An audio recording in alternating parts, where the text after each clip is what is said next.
श्री रामचरितमानस पावन पाठ बालकांड दोहा संख्या 211 से दोहा संख्या 221 तक, जिसमें वर्णन श्री राम लक्ष्मण का विश्वामित्र सहित जनकपुर में प्रवेश, सीता माता की प्रेम मुग्धता एवं श्री राम लक्ष्मण का जनकपुर निरीक्षण। जय श्री राम।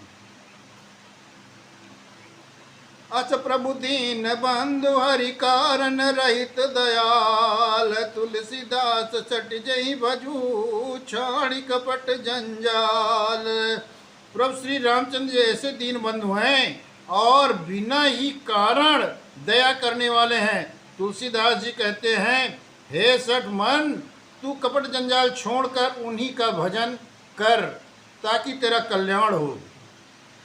चले राम लक्ष्मण मुनि संगा, गए जहाँ जग पावनी गंगा। गादि सुन सब कथा सुनाई, जय प्रकार सुर सरी मही आई। श्री राम लक्ष्मण जी मुनि के साथ चले। वे वहाँ गए जहाँ जगत को पवित्र करने वाली गंगा जी थी। महाराज गादि के पुत्र विश्वामित्र जी ने वो सब कथा कह सुनाई जिस प्रकार देव नदी गंगा जी पृथ्वी पर अवतरित हुई थी। तब प्रभु ऋषि समेत नहाए, विविध दान मही देवन पाए। हरत चले मुनि वृंद सहाया, वेग विदेह नगर नियराया। तब प्रभु ने ऋषियों सहित गंगा जी में स्नान किया। ब्राह्मणों ने भांति भांति के दान दिए। फिर मुनि वृंद के साथ वे प्रसन्न होकर चले और शीघ्र ही जनकपुर के निकट पहुंच गए। पुररम्यता राम जब देखी, हर से अनुज समेत विशेषी। बापी कूप सरित सरनाना, सलिल सुधा सम मनि सोपाना। श्री रामचंद्र जी ने जब जनकपुर की शोभा देखी तब वे छोटे भाई लक्ष्मण सहित अत्यंत हर्षित हुए। वहाँ अनेकों बावलियाँ, कुएं, नदी और तालाब हैं जिनमें अमृत के समान जल है और मड़ियों की सीढ़ियाँ बनी हुई हैं। गुंजत मंजु मत रस भृंगा, कूजत कल बहु बरन बिहंगा। बरन बरन बिकसे बन जाता, त्रिविध समीर सदा सुखदाता। बरकंद रस में मत वाले होकर भंवरे सुंदर गुंजार कर रहे हैं। रंग बिरंगे बहुत से पक्षी मधुर शब्द कर रहे हैं। रंग रंग के कमल खिले हुए हैं।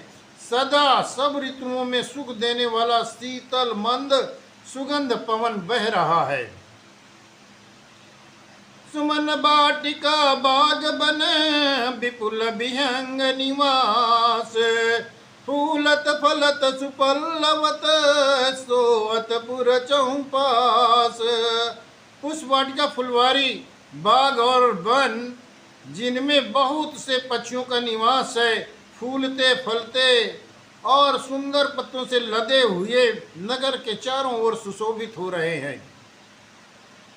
बनई न बरनत नगर निकाई, जहाँ जाई मन तहाई लुभाई। चारु बजारु विचित्र अंबारी, मनि में विद जनु सकर संवारी। नगर की सुंदरता का वर्णन करते नहीं बनता। मन जहाँ जाता है वहीं लुभा जाता है, रम जाता है। सुंदर बाजार मणियों से बने हुए विचित्र छज्जे हैं, मानो ब्रह्मा ने स्वयं अपने हाथों से बनाया हो।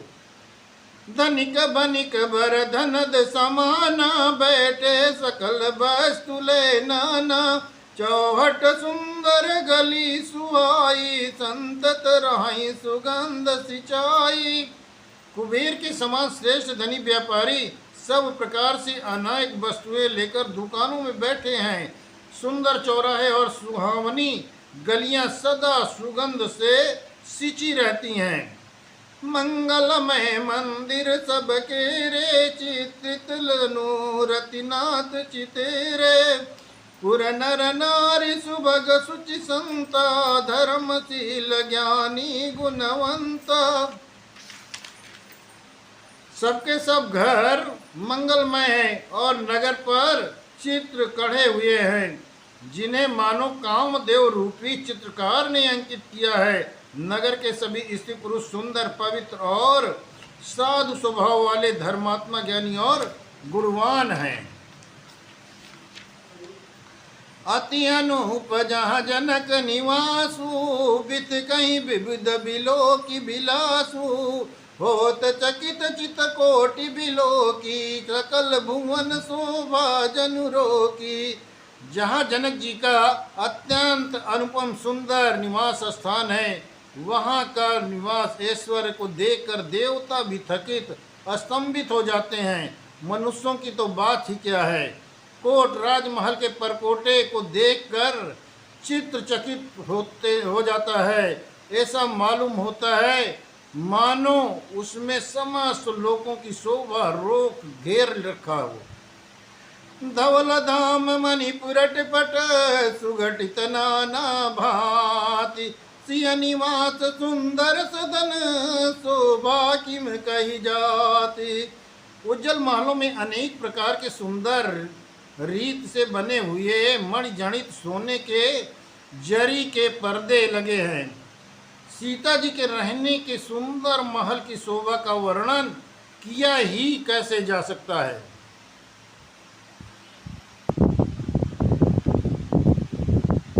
सुभग द्वार सब पुलिस कपाटा, भूप वीर नट मांगत बाटा। बनी विशाल बाजी गजशाला, है गैरत संकुल सब काला। राजमहल में सब दरवाजे फाटक सुंदर हैं, जिनमें वज्र से मजबूत अथवा हीरे से चमकते हुए किवाड़े लगे हुए हैं। वहाँ राजाओं, नटों, मागधों और भाटों की भीड़ लगी रहती है। घोड़ों और हाथियों के लिए बहुत बड़ी बड़ी घुड़सालें और गजशालाएं, फील खाने बनी हुई हैं, जो सब समय घोड़े, हाथी और रथों से भरी रहती हैं। सूर सचिव सेनप बहुतेरे, नृपगा सरित सदन सब केरे। पुर बाहिर सर सरित समीपा, उतरे जहाँ विपुल महीपा। बहुत से सूरवीर मंत्री और सेनापति हैं, उनके सबके घर भी राजमहल सरीखे हैं। नगर के बाहर तालाब और नदी विकट, जहाँ जहाँ बहुत से राजा लोग उतरे डेरा डाले हुए हैं। देखी अनूप एक अमराई, सब सुपात सब भांति सुहाई। कौशिक कयो मोर मनुमाना, इया रही रघुवीर सुजाना। आमों का एक अनुपम बाग देखकर, जहाँ सब प्रकार के सुविधे हैं और जो सब तरह से सुहावना था, विश्वामित्र ने कहा, हे सुजान रघुवीर, मेरा मन कहता है कि यहाँ रहा जाए। भले ही नाथ का कृपा निकेता, उतरे ता मुनि वृंद समेता। विश्वामित्र महामुनि आए, समाचार मिथिलापति पाए। कृपा के पास श्री रामचंद्र जी बहुत अच्छा स्वामी कहकर वहाँ मुनियों के समूह के साथ ठहर गए। मिथिलापति जनक जी ने जब ये समाचार पाया कि महामुनि वशिष्ठ विश्वामित्र आए हैं, संग सचिव सुचि भूरि भट, भूसिर बर गुरु ज्ञाति। चले मिलन मुन नाई कहीं, मुदित राव यही भांति। जब उन्होंने पवित्र हृदय से ईमानदार स्वामी भक्त मंत्री, बहुत से योद्धा, श्रेष्ठ ब्राह्मण, गुरु सदानंद जी और अपनी जात के श्रेष्ठ लोगों के साथ लिया और इस प्रकार प्रसन्नता के साथ राजा मुनियों के स्वामी विश्वामित्र जी से मिलने के लिए चल दिए कीन प्रणाम चरण धरि माता, दीन आशीष मुदित मुनि नाथा। प्रिय वृंद सब सादर बंदे, जानि भाग्य बढ़ राहु आनंदे। राजा ने मुनि के चरणों पर मस्तक रखकर प्रणाम किया। मुनियों ने स्वामी विश्वामित्र ने प्रसन्न होकर आशीर्वाद दिया। फिर सारी ब्रह्मांड मंडली को आदर सहित प्रणाम किया और अपना बड़ा भाग्य जानकर राजा आनंदित हो उठे। कुशल प्रश्न कई बार ही बारा, विश्वामित्र न पही बैठारा। कहीं अवसर आए तो भाई, कहे रहे देखन फुलवाई। बार बार कुशल प्रश्न करके विश्वामित्र जी ने राजा को बैठाया। उसी समय दोनों भाई आ पहुँचे जो फुलवाड़ी देखने गए थे। श्याम गौर मृदु पयस किशोरा, लोचन सुखद विश्वचित चोरा। उठे सकल जब रघुपति आए, विश्वामित्र निकट बैठाए।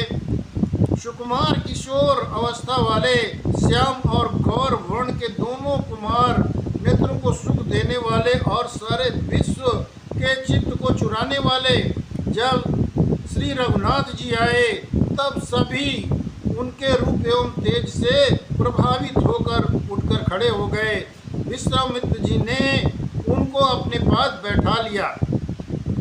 भय सब सुखी देखी दो भ्राता, बारी बिलोचन पुलकित गाता। मूर्ति मधुर मनोहर देखी, भयउ विदेहु विदहु विशेषी। दोनों भाइयों को देखकर सभी सुखे हुए, सबके नेत्रों में जलधार भर आया। आनंद और प्रेम के आंसू उमड़ आए और शरीर रोमांचित हो गया।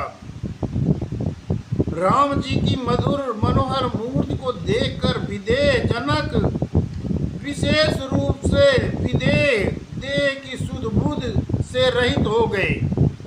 प्रेम मगन मनु जानिन कर विवेक धरु धीर। बोले मन पद नाय सिरु, गद गद गिरा गंभीर। मन में प्रेम से मग्न जान राजा जनक ने विवेक का आश्रय लेकर धीरज धारण किया और मुनि के चरणों में सिर नवाकर गदगद प्रेम भरी गंभीर वाणी में कहा। कहु नाथ सुंदर दौ बालक, मुनि कुल तिलक की नृप कुल पालक। ब्रह्म जो निगम नेत कही गावा, उभय निवेश धरि की सोई आवा। हे नाथ कहिए, ये दोनों सुंदर बालक मुनि कुल के आभूषण हैं या किसी राजवंश के पालक हैं, अथवा जिसका वेदों में नेति कहकर गान किया जाता है, वही वो ब्रह्मा तो युगल रूप धरकर नहीं आए। सहज विराग रूप मनु मोरा, थकित होत जिमु चंद चकोरा। ताते प्रभ पूछ उसत भाऊ, कहु नाथ जनि करऊ दुराऊ। मेरा मन जो स्वभाव से ही वैराग्य रूप बना हुआ है, इन्हें देखकर इस तरह मुग्ध हो रहा है जैसे चंद्रमा को देखकर चकोर। हे प्रभु, इसलिए मैं आपसे सत्य निश्चल भाव से पूछता हूँ, हे नाथ बताइए, छिपावना कीजिए। नहीं बिलोकत अति अनुरागा, भर बस ब्रह्म सुखई मन त्यागा। कहा मुनि बियज कहु नृपनी का, बचन तुम्हार न हो अली का। इनके देखते ही अत्यंत प्रेम के बस होकर मेरे मन ने जबरदस्ती ब्रह्म सुख को त्याग दिया। मुनि ने हंसकर कहा, हे राजन, आपने ठीक यथार्थ ही कहा, आपका वचन मिथ्या नहीं हो सकता। ये प्रिय सबहि जहाँ लगी प्राणी, मन मुस्काहि राम सुनि बानी। रघुकुल मनि दशरथ के जाए, मम हित लागी नरेश पठाए। जगत में जहाँ तक जितने भी प्राणी हैं, वे सभी को प्रिय हैं। मुन की रहस्यमय भरी वाणी सुनकर श्री राम जी मन मन में मुस्कुरा रहे हैं। हंसकर मानो संकेत करते हैं कि रहस्य खोलिए नहीं। तब मुनि ने कहा, ये रघुकुल मणि महाराज दशरथ के पुत्र हैं। मेरे हित के लिए राजा ने इन्हें मेरे साथ भेजा है। राम लखन दो बंधु बर, रूपशील बलधाम। मकरा क्यों सब साखी, जगु जीते असुर संग्राम। ये राम और लक्ष्मण दोनों श्रेष्ठ भाई रूप है, शील और बल के धाम हैं। सारा जगत इस बात का साक्षी है कि इन्होंने युद्ध में असुरों को जीतकर मेरे यज्ञ की रक्षा की है। मुनि तब चरण देखि कहराऊ, कहि न सकौ निज पुण्य प्रभाऊ। सुंदर श्याम गौर दो भ्राता, आनंद हूँ के आनंद दाता। राजा ने कहा, हे मुनि, आपके चरणों के दर्शन कर मैं अपना पुण्य प्रभाव कह नहीं सकता। हे सुंदर श्याम और गौर वर्ण के दोनों भाई आनंद को भी आनंद देने वाले हैं। इनके प्रीति परस पर पावनी, कहीं न जाई मन भाव सुहावनी। सुनहु नाथ का मुदित विदेहु, ब्रह्म जीव युव सहज सनेहु। इनकी आपस की प्रीति बड़ी पवित्र और सुहावनी है, वो मन को बहुत भाती है, पर वाणी से कहीं नहीं जा सकती। विदेह जनक जी आनंदित होकर कहते हैं, हे नाथ सुनिए, ब्रह्म और जीव की तरह इसमें स्वाभाविक प्रेम है। पुनि पुनि प्रभु चितो नर नाहु, पुलक गात उर अधिक उछाऊ। मुनि प्रसंच नाई पद शीशु, चले उलवाई नगर अवनीसु। राजा बार बार प्रभु को देखते हैं, दृष्टि वहाँ से हटना ही नहीं चाहती। प्रेम से शरीर पुलकित हो रहा है और हृदय में बड़ा आनंद है। फिर मुनि की प्रशंसा करके और उनके चरणों में सिर नवाकर राजा उन्हें नगर में निवास लाए। सुंदर सदन सुखद सब काला, तहाँ बासुले दीन भुआला। करि पूजा सब विधि सेवकाई, गयौ राउ ग्रह विदा कराई। एक सुंदर महल जो सब समय सभी ऋतुओं में सुखदायक था, वहाँ राजा ने उन्हें लेकर ठहराया। तदंतर सब प्रकार से पूजा और सेवा करके राजा विदा मांगकर अपने घर गए। ऋषय संग रघुवंश मणि, करि भोजन विश्राम। बैठे प्रभु भ्राता सहित, दिवस रहा भरिजाम। रघुकुल के शिरोमणि प्रभु श्री रामचंद्र जी मुनियों के साथ भोजन और विश्राम करके भाई लक्ष्मण समेत बैठे। उस समय पहर भर दिन रह गया था। लखन हृदय लाल सा विशेषी, जाई जनकपुर आई देखी। प्रभु भय बहुरी मुनि सकुचाई, प्रगट न काई मनई मुस्काई। लक्ष्मण जी के हृदय में विशेष लालसा थी कि जनकपुर देख आवे, परंतु प्रभु श्री रामचंद्र जी का डर था और फिर मुनि से भी सब चाहते थे, इसलिए प्रगट में कुछ नहीं कहते, मन ही मन मुस्कुरा रहे हैं। राम अनुज मन की गति जानी, भगत बछलता ही अहुलसानी। परम विनीत सकुच मुस्काई, भोले गुरु अनुशासन पाई। अंतर्यामी श्री रामचंद्र जी ने छोटे भाई की मन की दशा जान ली। उनके हृदय में भक्त वत्सल्यता उमड़ गई। वे गुरु की आज्ञा पाकर बहुत ही विनय के साथ सब चाहते हुए मुस्कुराकर बोले, नाथ लखनपुर देखन चाही, प्रभु सकोच डर प्रगट न कहाई। जो राउर आय सुमय पावो, नगर दिखाई तुरंत ले आओ। हे नाथ, लक्ष्मण जी नगर देखना चाहते हैं, किंतु प्रभु आपके डर से संकोच के कारण वो स्पष्ट नहीं कहते। यदि आपकी आज्ञा पाऊं तो मैं इनको नगर दिखलाकर तुरंत वापस ले आऊं।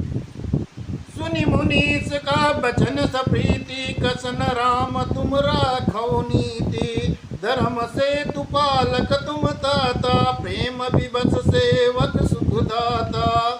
ये सुनकर मुनीश्वर विश्वामित्र जी ने प्रेम सहित वचन कहे, हे राम, तुम नीति की रक्षा कैसे न करोगे। हे तात, तुम धर्म की मर्यादा का पालन करने वाले और प्रेम के वशीभूत होकर सेवकों को सुख देने वाले हो। जाय दे किया बहु नगर, सुख निदान दो भाई। करौ सुफल सबके नयन, सुंदर वदन दिखाई।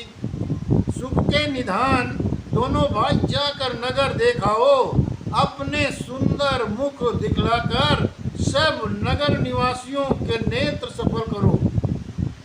मुनिपद कमल बंद दो भ्राता, चले लोक लोचन सुखदाता। बालक वृंद देखे अति शोभा, लगे संग लोचन मनुलोभा। सब लोगों के नेत्रों को सुख देने वाले दोनों भाई मुनि के चरण कमलों की वंदना करके चले। बालकों के झुंड इनकी अत्यंत शोभा देखकर साथ लग गए। इनके नेत्र और मन इनकी माधुरी पर लुभा गए। पीत बसन परिकर कटि भाता, चारु चाप सरसोत हाथा। तनु अनुहरत सुचंदन खोरी, श्यामल गौर मनोहर जोरी। दोनों भाइयों के पीले रंग के वस्त्र, कमर पे पीला दुपट्टा तरकस बांधे, हाथों में सुंदर धनुष बाण सुशोभित है। श्याम और गौर वर्ण के शरीरों के अनुकूल अर्थात जिस पर जिस रंग का चंदन अधिक फबे, उस पर उसी रंग के सुंदर चंदन की घोर लगी है। सांवरे और गोरे रंग की मनोहर जोड़ी है। के हरिकंदर बाहु विशाला, उर अति रुचिर नाग मणिमाला। सुभग सोन सर सीरु अलोचन, बदन मयंक ताप त्रय मोचन। सिंह के समान पुष्ट गर्दन, गले का पिछला भाग है। विशाल भुजाएं, चौड़ी छाती पर अत्यंत सुंदर गजा युक्त की माला, गज मुक्ता की माला है। सुंदर लाल कमल के समान नेत्र, तीनों तापों से छुड़ाने वाला चंद्रमा के समान सुख है, चंद्रमा के समान मुख है। कानन कनक फूल छवि देखी, चितवत चितई चोरी जनु लेई। कानन कनक फूल छवि देही, चितवत चितई चोरी जनु लेही। चितवन चार भृगुट बर भागी, तिरक लेख शोभा जनु चाकी। कानों में सोने के कारण फूल अत्यंत शोभा दे रहे हैं और देखते ही देखने वाले के चित्त को मानो चुरा लेते हैं। उनकी चितवन दृष्टि बड़ी मनोहर है और भावें तिरछी और सुंदर हैं। माथे पर तिलक की रेखाएं ऐसी सुंदर हैं मानो मूर्तिमती शोभा पर मुहर लगा दी गई है। रुचिर चौतनी सुभग सिरु मेचक कुंचित केश, नकसिक सुंदर बंधु दो शोभा सकल सुदेश। नगर देखन नगर, सिर पर सुंदर चौकनी टोपियां दिए हैं, काले और घुंघराले बाल हैं। दोनों भाई नख से लेकर शिखा तक, एड़ी से चोटी तक सुंदर हैं और सारी शोभा जहाँ जैसी होनी चाहिए वैसी है। देखन नगर भूप सुत आए, समाचार पुरवासी न पाए। गाये धाम काम सब त्यागी, मनहु रंक निधि लूटन लागी। सब पुरवासी ये समाचार पाए कि दोनों राजकुमार नगर को देखने आए हैं, तब सब के सब अपना काम धंधा छोड़कर ऐसे दौड़े आए जैसे दरिद्र धन की लालच में दौड़ता है। निरख सहज सुंदर दो भाई, होई सुखी लोचन फल पाई। युवती भवन झरो कनि लागी, निरकई राम रूप अनुरागी। स्वभाव से सुंदर दोनों भाइयों को देखकर वे लोग स्त्रियां घर के झरोकों से लगी हुई प्रेम से श्री रामचंद्र जी को रूप को देख रही हैं। काई परस्पर बचन सप्रीति सकी न कोटि कामि छवि जीति सुर नर असुर नाग मुनि माही शोभा अति कछु सुनी अति नाई। वे आपस में प्रेम भरी बातें कह रही हैं कि हे सखी, इन्होंने करोड़ों कामदेवों की छवि को जीत लिया है। देवता, मनुष्य, असुर, नाग और मुनियों में ऐसी शोभा तो कहीं सुनने में भी नहीं आती। विष्णु चारि भुज विदुमुख चारी विकट बेस मुख पंच पुरारी अपर देव अस को न आही या छवि सखी पट तरिय जाही। भगवान विष्णु की 4 भुजाएं हैं, ब्रह्मा के 4 मुख हैं, शिव जी का विकट भयानक बेस है और उनके 5 मुख हैं। हे सखी, दूसरा देवता भी कोई ऐसा नहीं है जिसके साथ इनकी छवि की तुलना की जा सके। बै किशोर सुषमा सदन श्याम गौर सुखधाम अंग अंग परवारी हैं कोटि कोटि सतकाम। इनकी किशोरावस्था है, ये सुंदरता के घर सांवले और गोरे रंग के तथा सुख के धाम हैं। इनके अंग अंग पर करोड़ों अरबों कामदेवों को निछावर कर देना चाहिए। कहु सखी यस को तनुधारी जो नमो यह रूप निहारी कौस प्रेम बोली मृदुबानी जो मैं सुना सो सुनो सयानी। हे सखी, कहो तो ऐसा कौन शरीरधारी होगा जो इस रूप को देखकर मोहित न हो जाए। अर्थात यह रूप जड़ चेतन सबको मोहित करने वाला है। तब कोई दूसरी सखी प्रेम सहित कोमल वाणी में बोलती है, हे सयानी, मैंने जो सुना है उसे सुनो। ये दो दशरथ के ढोटा काल मरालन के कल जोटा मुनि कौशिक मक के रखवारे जिन रन अजिर निशाचर मारे। ये दोनों राजकुमार महाराजा दशरथ के पुत्र हैं। बाल राज हंसों का सा सुंदर जोड़ा है। ये मुनि विश्वामित्र की यज्ञ की रक्षा करने वाले हैं, जिन्होंने युद्ध में के मैदान में राक्षसों को वध किया है। श्याम गात कल कंज विलोचन जो मारीच सुभग मृदुमोचन कौशल्या सुत सो सुख स्थानी नाम राम धनु सहायक पानी। जिनका श्याम और गरीब शरीर है, सुंदर कमल जैसे नेत्र हैं, जो मारीच और स्वभाव के मद को चूर करने वाले और सुख की खान हैं, और जो हाथ में धनुष बाण लिए हुए हैं और कौशल्या के पुत्र हैं, इनका नाम राम है। गौर किशोर बेसुबर काचे कर सर चाप राम के पाचे लक्ष्मण नाम राम लघुबाता सुन सकता सुमित्रा माता। जिनका रंग गोरा और किशोरावस्था है और जो सुंदर वेश बनाए हैं और हाथ में धनुष बाण लिए श्री रामचंद्र जी के पीछे पीछे चल रहे हैं, वे इनके छोटे भाई, उनका नाम लक्ष्मण है। हे सखी सुनो, इनकी माता का नाम सुमित्रा है।